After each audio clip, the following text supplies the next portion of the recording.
Na wewe mwanaume umerudi nyumbani, umekaribishwa vizuri, jaribu basi kumwandaa mwanamke wako kwenye tendo. Mwandae, mfanye ajihisi special, mfanye ajihisi kwamba hana mwingine zaidi ya wewe. Lakini umerudi nyumbani unahitaji tendo, unamwambia sogea huku, fanya hivi.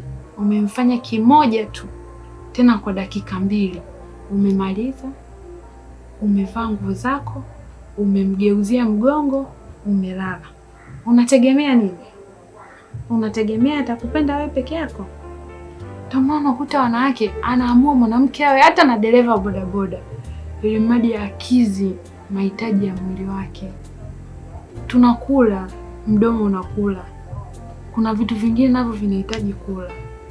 Kwa hiyo lazima utumie hendo.